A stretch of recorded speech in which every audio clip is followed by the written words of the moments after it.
Oke, Assalamualaikum warahmatullahi wabarakatuh.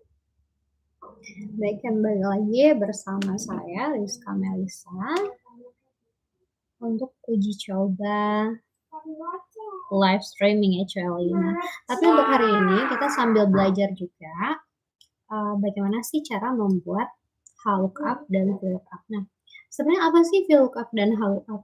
VLOOKUP itu sangat penting dalam sebuah data. Jadi ketika misalkan ya seperti ini, kita ingin mencari ketika kita cuma butuh nomor pemesanan doang, tapi ketika kita klik itu bisa muncul nama customer, kemudian customer itu domisilinya di mana dan juga berapa lama pengirimannya. Nah, tentu kita butuh sebuah data referensi. Nah, ini katakanlah ini kosong seharusnya. Seperti ini, kita cuma perlu menginput tanggal pemesanan sama nomor pemesanan, nanti dia akan muncul sendiri nama customer-nya siapa, domisilinya di mana, dan juga berapa lama pengirimannya. Dan tentunya untuk membuat hal itu kita butuh yang namanya data referensi terlebih dahulu. Nah, dari seperti ini ya, ada nomor pemesanan, customer domisili, bentuk yang seperti ini sampai kemari itu kita sebut dengan vertikal. Dia kan datanya ke bawah. Nah, kalau datanya ke bawah itu dia itu sebutnya vertikal. Makanya nanti ada fill up, vertikal, look up. Nah, ada satu lagi tabel di mana kota berarti ada kota Aceh, Bandung, Jakarta, Semarang, Pekanbaru. Nah, lama pengirimannya ada 3 hari, 1 hari, 2 hari. Nah, seperti itu. Ini bentuknya itu kan dia memanjang ke samping. Itu kita sebut dengan horizontal. Makanya disingkat dengan HLOOKUP, horizontal lookup. Nah, sekarang kita udah punya tabel referensinya atau data referensi. Gimana caranya kita mulai sehingga muncul di sini nanti nama customer secara otomatis? Oke, tinggal kita buat. Yang pertama untuk memulai sebuah rumus itu pasti dengan tombol sama dengan. Kemudian kita ketik seperti biasa VLOOKUP. Nah, tanpa perlu panjang-panjang, kita bisa di sini ada ya, udah ada. Kita klik yang warna biru ini, klik 2 kali cepat seperti ini, sudah muncul. Nah, kemudian ada yang namanya sel kunci. Jadi sel kunci yang kita butuhkan di sini adalah yang ini, nomor pemesanan. Kita klik di sini. Nah, kemudian ini disebut dengan value ya. Kemudian ada koma. Jadi tergantung komputer atau laptop ya. Kalau misalkan laptopnya itu terkadang dia titik koma. Ada juga yang koma. Nah, kalau yang di sini dimintanya koma, kita buat koma. Kalau diminta titik koma berarti kalian harus membuatnya titik koma. Nah, kemudian di sini coba dibaca table array. Table array itu adalah data referensinya, tabel referensi.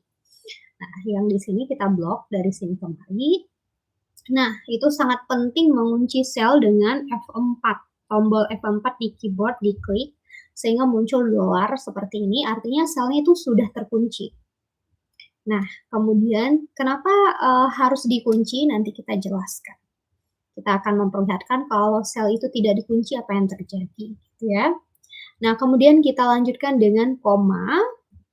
Nah, kolom index number. Jadi nomor kolomnya. Jadi tadi kan kita ingin memunculkan nama customer, berarti kita lihat nih kolom nama customernya itu ada di kolom berapa gitu. Kalau ini kolom 1, 2, 3. Berarti nama customer ada di kolom 2. Jadi kita buat di sini 2. Udah ya. Kemudian kita koma lagi. Nah, di sini ada pilihan true or false gitu. Kita bisa ketik false gitu. Cuma karena terlalu panjang kalau kita ketik false, kita ubah aja dalam bentuk angka. Kalau true itu adalah 1, kalau false itu adalah 0. Jadi kita ketik 0. Kemudian tutup kurung, kemudian enter. Sorry ya, ini tutup kurung ya. Sorry. Itu tutup kurung. Ya, enter. Nah, jadi akhirnya muncul yang namanya tarik. Nah, biar semua rumus bisa sekalian, nggak perlu ngetik satu-satu persatu gitu ya. Kita tuh kayak istilahnya copy paste. Cara copy paste-nya gimana? Nggak perlu satu-satu, kita klik aja sel ini, kemudian kita sort sampai muncul tambah warna hitam seperti ini, kemudian klik dan seret atau drag sampai ke bawah. Kemudian dia akan muncul sendiri. Nah, seperti itu. Kemudian kita mau tes yang domisili nih ya. Nah, di sini domisili. Tetap kita menggunakan sel kuncinya tetap nomor pemesanan. Nah, sekarang kita bakal praktek. Kalau andai kata kita nggak mengunci sel menggunakan F4, apa yang terjadi gitu ya. Kita buat dulu. Ini masih sama ya. Seperti tadi kita membuat yang nama customer tadi. Masih dengan VLOOKUP. Klik cepat 2 kali, kemudian kita klik sel kunci yang ini, nomor pemesanan, kemudian koma, ke table array-nya atau data referensi, kita blok juga seperti ini. Nah, di sini. Nah, kalau tadi kan kita klik tombol F4 untuk mengunci selnya. Nah, kalau sekarang nggak kita kunci, what happen gitu kan, apa yang terjadi. Oke, kita lanjut aja dengan koma, kemudian kita lihat kolom domisili itu di kolom keberapa. 1, 2, 3, berarti di kolom ketiga. Koma, kita ambil yang false itu 0, kemudian kita tutup kurung, enter. Nah, akan muncul seperti ini. Kemudian kita kopikan untuk semuanya. Nah, Bapak Ibu bisa dilihat ya, rupanya ada yang muncul seperti ini. Artinya ada yang error, gitu kan ya. Nah, ini kenapa hal itu terjadi? Itu karena kita tidak mengunci sel tadi. Nah, jadi kalau kita tidak kunci sel ya, ada yang muncul, ada yang tidak. Nah, caranya gimana? Kita ulang ya, ini kita hapus dulu. Harus kita kunci ini ya, VLOOKUP seperti tadi, klik 2 kali cepat. Kemudian sel kunci yang ini, atau nomor pemesanan, kemudian koma, tabel referensinya kita blok seperti nah, kemudian baru kita kunci dengan F4 sehingga muncul $. Ini artinya selnya sudah terkunci otomatis. Kemudian nomor kolomnya di 3 ya, domisili itu. Kemudian 0, tutup kurung, enter. Nah, coba kita tes. Nah, jadi sudah tidak ada yang error lagi kalau selnya sudah dikunci seperti itu. Nah, sekarang coba kalau Bapak Ibu ini kita buat lama pengiriman. Kalau tadi kan dia tabel referensinya itu adalah vertikal, sehingga kita buatnya VLOOKUP. Kalau dia horizontal ya seperti ini, itu dia kita buatnya HALOKUP nanti ya. Dengan kata kunci atau sel kuncinya adalah kota atau domisili kalau di sini ya. Domisili. Nah, jadi seperti itu. Kota di sini maksudnya domisilinya gitu.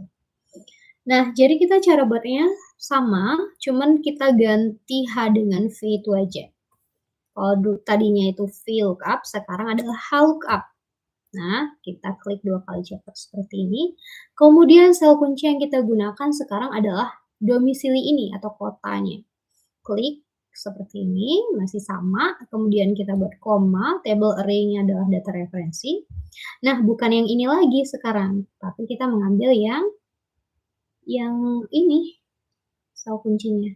Jadi di blok, kemudian kunci dengan tombol F4-nya, koma. Nah, row index number itu adalah nomor barisnya.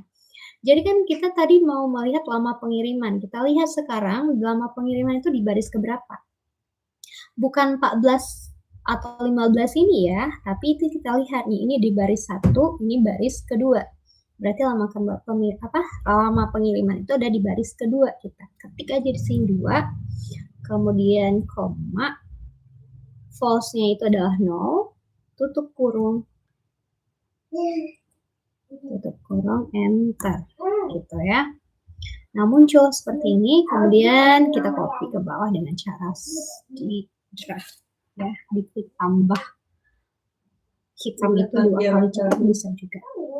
Nah, jadi ya Sekarang nih, kalau andai kata saya mengubah nih nomor pemesanannya, misalkan ini yang belum ada apa ya, oke 0,008 ya, nomor pemesanan 008. Ini saya edit aja. Nah, berubah jadi Theo. Jadi cuma nginput ini saja, misalnya saya mau tambah tabel baru nih. Ctrl C, saya insert aja ya ke bawah. Ini saya mau diganti jadi 27 misal.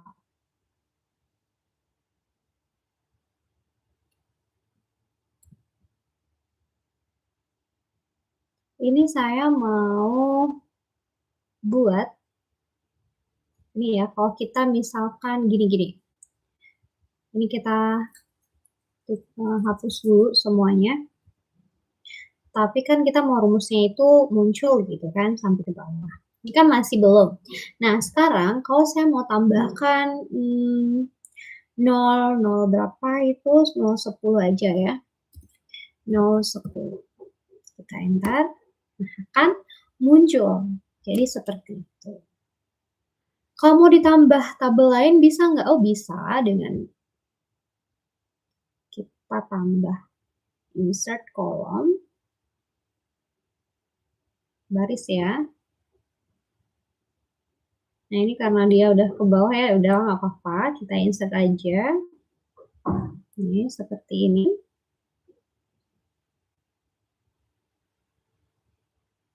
Nah, jadi kalau misalkan kita mau copy nih ya, ini rumusnya bisa di copy dulu sampai kemari gitu. Kemudian nih tanggal, mau di tanggal berapa? Oh, misal nih, yang tadi ya 2 Juni kita taruh ke atas saja. Nah, misal nih saya mau buat ini 1 Juni. 1 Juni, kok iya, sorry. Ini tuh 1 2026. Terus ini 2 Juni gitu kan. Nah, ini tadi saya maunya ada lagi pemesanannya itu dari